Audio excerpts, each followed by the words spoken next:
It started as just another weekend trip. 5 friends, Alex, Jordan, Mason, Riley, and Sam, packed their tents, loaded up a small van, and drove north toward a forest that wasn't even on most maps anymore. They weren't looking for anything crazy, just a quiet spot to camp, away from people, away from cell towers, away from noise. They joked about unplugging for the weekend. If only they'd known how literal that joke would become. The campground was deep past the highway, a patch of land covered in overgrown trees, maybe 10 miles from the nearest town. But what really drew them there was the rumor. Locals called it the Old Carnival Woods. They said somewhere in those trees stood the remains of a long-forgotten amusement park, shut down decades ago after a fire. Of course, that only made it cooler to them. A perfect blend of mystery and nostalgia. By the time they arrived, the sun was already setting behind the mountains. They pitched their tents near a clearing, built a small fire, and cracked open a few beers. The woods were eerily still. No crickets, no owls, just the faint sound of the wind brushing against dead leaves. Around midnight, Mason started talking about the carnival. He'd read an article online about a place once called Starview Park. According to him, there was a small radio tower somewhere near the grounds that used to broadcast carnival music. Even after the fire, hikers claimed they could still hear faint static from an old frequency, like the air itself was remembering a song. Of course, that's all it took for them to start daring each other. Jordan laughed, grabbed his flashlight, and said, "Let's go find your ghost radio, man." Alex told him to chill, but Jordan was already walking off, light swinging between the trees. Mason followed, recording with his phone, because every group has that one guy who thinks everything scary will go viral. That was the last time the others saw them, at least normal. Minutes turned to an hour. The forest grew colder. The fire burned low. Sam kept checking his watch, muttering that they should have been back by now. Riley tried calling, but there was no signal. Then, just before 2 a.m., Alex's portable radio, an old hand-cranked one he brought for fun, crackled to life. Shh. Then, faint music, a carousel tune, slow, distorted, followed by a child's laughter. Everyone froze. Sam whispered, "Is that them?" But the voice that followed wasn't Jordan or Mason. It was something else, a deep mechanical echo through the static. "Welcome back to Starview Park." The radio went silent. They didn't sleep that night. As the hours dragged on, the forest seemed to move around them, branches creaking, something pacing just beyond the firelight. At dawn, they packed up what they could and started searching. Footprints led deeper into the woods. 2 sets, stopping near an old chain-link fence covered in rust. On the other side, they saw it. The amusement park was real, half buried in weeds and fog, but still standing. Broken rides, faded signs, and a skeletal Ferris wheel frozen mid-turn. The air smelled of ash and metal. They found Jordan's flashlight near the entrance, still on, battery flickering. No sign of him, no sign of Mason. Inside, the park was silent except for the occasional creak of old metal shifting in the wind. They passed a row of shattered clown statues, their paint melted, their smiles warped into something far from friendly. Then Sam pointed to a building in the distance, the old radio tower. It was still humming, faintly. They climbed through the debris and into the main hall. There was equipment everywhere, rusted speakers, broken wires, and a single red light blinking on the control panel. As Alex approached, the static came alive again. "Mason, Jordan," he called into the mic. But the only reply was the same warped voice. "Would you like to play another game?" The tower lights flickered. The carousel outside started turning, slowly, painfully, as if dragged by invisible hands. Riley screamed. Sam ran for the exit. And in that chaos, Alex turned one last time toward the sound booth. For a second, through the static, he swore he saw faces, Jordan and Mason, staring back from the monitors, expressionless, eyes hollow. The radio hissed again, this time whispering his name. "Alex!" He smashed the power switch and ran. They didn't stop until they reached the van.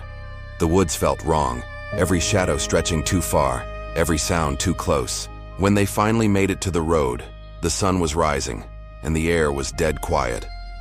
Police searched the area for days. They found the camp, the fire pit, and the tower, but no sign of Jordan or Mason. The only clue was that old hand radio, lying in the dirt near the fence. When investigators powered it on, it played nothing but static, until faintly, underneath the noise, they heard laughter. Children's laughter, and a voice that said, "Starview Park thanks you for visiting. Come again soon."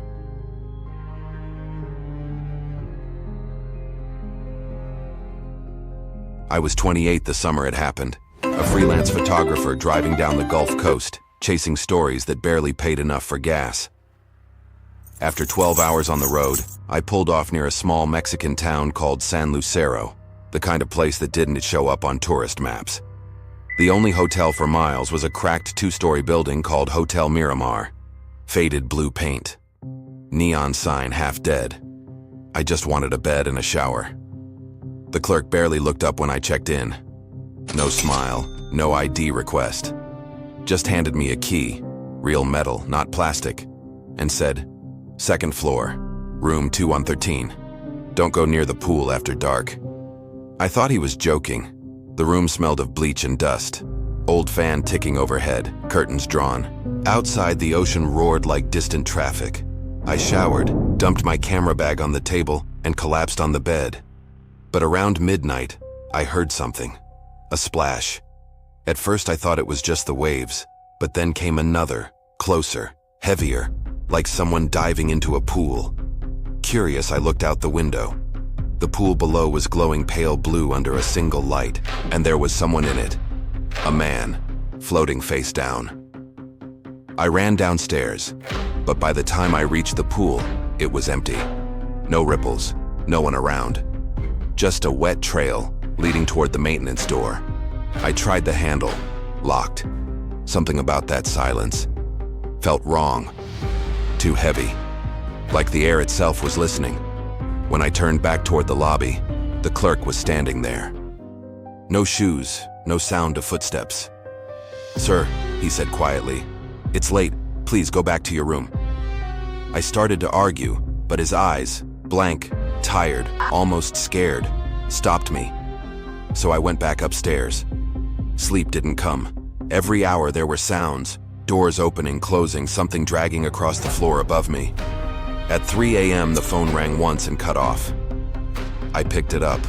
Nothing, just faint breathing. Then a whisper, "Get out." I hung up, heart pounding, checked the hallway, empty. But when I turned to go back inside, I noticed something scratched into the doorframe. 3 words, carved deep. "They never leave."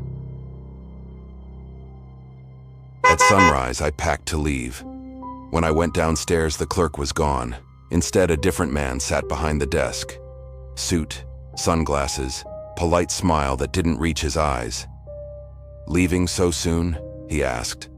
"Yeah, something came up." He nodded slowly, like he already knew. "Breakfast first, on the house."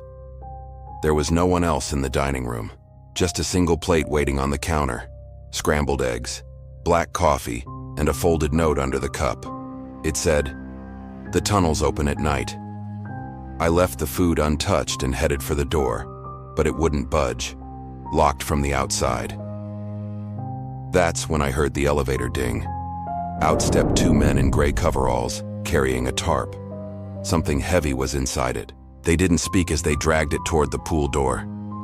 The smell hit me. Metallic. Thick. Unmistakable. Blood. I ran up the stairs, trying every window, every exit. All bolted shut. Finally, in the back hallway near the laundry room, I found a broken panel. Behind it, a narrow concrete tunnel sloping down. Voices echoed from below. Spanish, fast and low. I caught a few words. Entregar, cuerpos, la costa. Deliver the bodies, the coast. I crawled inside anyway. The walls were slick, the air choking with chlorine and something sweet. Decay. My phone light flickered, but I kept moving until I reached a fork. To the left, faint light. To the right, water dripping.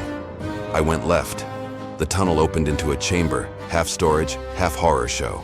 Old luggage stacked to the ceiling, passports, wallets, and photos. Dozens of photos pinned to the wall. Guests smiling in front of the pool. Every one of them marked with a red X. Then I heard footsteps behind me. I turned, shining the light. The clerk. His face was pale, shaking. "They make me," he whispered. "They bring people here. Tourists, smugglers, anyone. You need to go before they—" A gunshot cut him off. He fell before he finished the sentence. I ran, didn't think, didn't breathe. Just ran through the tunnels until I saw daylight bleeding through a grate, kicked it open and tumbled onto the beach. Behind me, the hotel loomed silent, innocent in the sun. I didn't stop running until I reached the highway. A truck driver picked me up, said I looked like I'd seen a ghost. I didn't tell him he was right. 2 days later, I returned with the police. They searched the entire property. No clerk, no tunnel, nothing. Just a pristine pool and a fresh coat of paint on the doors. They said Hotel Miramar had been abandoned for years. No staff, no guests. But when I got home and developed my camera roll, one photo shouldn't have been there. The pool, taken from above, and standing at the edge, was me, or someone wearing my clothes, my face, smiling. I never went back. But sometimes, when I edit photos late at night, I catch reflections that don't belong to me. Flickers of blue light, the faint smell of chlorine, and in the static of old recordings, a voice, calm and distant. Room 2113 is ready.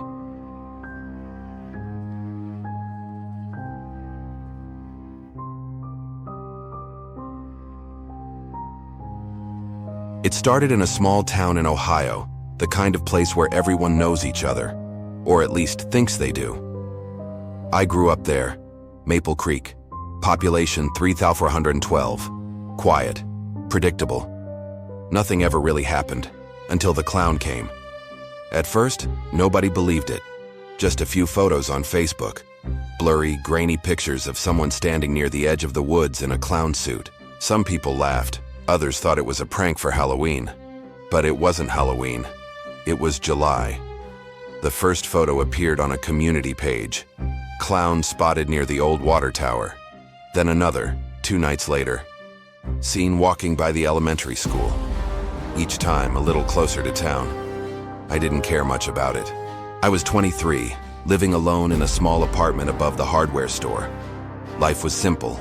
Work, gym, sleep. But the night I saw it for myself, everything changed. It was around midnight. I couldn't sleep. So I sat by the window, scrolling on my phone, when something moved across the street. At first, I thought it was just a drunk. Slow, unsteady steps. But then the streetlight caught it. White face, red smile, yellow suit. A clown. Just standing there, halfway between the sidewalk and the alley. Not moving. Just staring straight up, toward me. I froze. He didn't wave, didn't move, just stood there for what felt like hours until a car passed and the headlights washed over him. By the time my eyes adjusted again, he was gone. I told myself it was stress, maybe a prank, but when I went downstairs the next morning, I found something at my door. A balloon, red, tied to my doorknob. That's when I called the police. They sent an officer. Young guy, maybe my age. He looked at the balloon, wrote something on his pad, and sighed. Probably just kids messing around, he said. Kids don't stand outside at midnight wearing clown makeup, I replied. He shrugged. It's Maple Creek. Stranger things have happened. But that wasn't true. Stranger things hadn't happened. Not until now. For the next few days, I kept my curtains closed. Every sound outside made me flinch. And then, one night, around 3 a.m., I woke up to something faint. Tap, tap, tap. It wasn't a knock, more like fingernails on glass. I turned my head slowly toward the window, and there he was, the clown. His face pressed against the glass, breath fogging the pain. His eyes, painted black circles, staring straight into mine. I couldn't move, couldn't scream. My body just locked up. Then just as suddenly, he leaned back, tilted his head, and smiled. A slow, deliberate smile that didn't look human. I reached for my phone, but by the time I turned on the light, he was gone. This time, the police didn't bother showing up. They said there were no signs of forced entry and suggested I install security cameras. So I did. 2 cameras outside the building, 1 by the window. That night, I slept with every light on.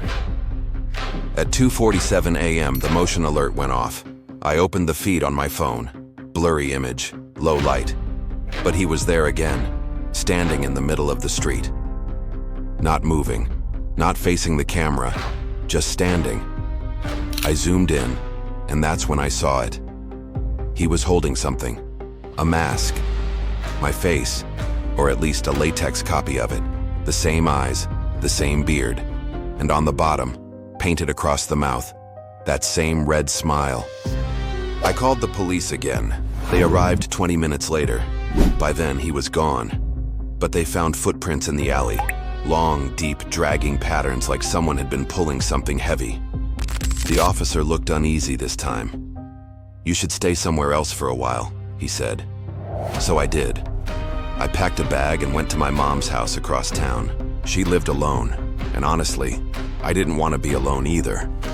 That night, we both sat in the living room watching the news. Another sighting, a clown at the gas station, a clown near the school.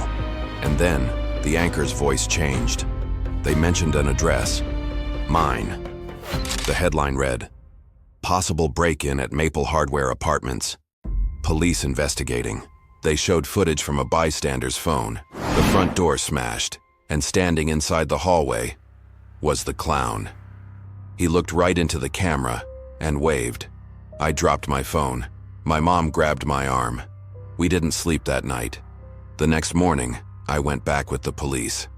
My apartment was trashed. Walls painted with red circles, furniture overturned. And on the bed, one final balloon. This one black, tied to a piece of paper. 4 words, "I found you again." That was 3 years ago. I moved out of state, changed jobs, new apartment, new number. No more balloons, no clowns, no tapping at the window. But sometimes, when I'm driving home late, I still see him. Not clearly, just shapes in the dark. A flicker of color by the roadside, a shadow in the rearview mirror. And last week after work, I found something in my mailbox. A single balloon. Red. No note this time. Just silence. I popped it, threw it away, and told myself it didn't mean anything. But tonight, as I record this, there's something I can't ignore. A sound. Tap, tap, tap. At the window.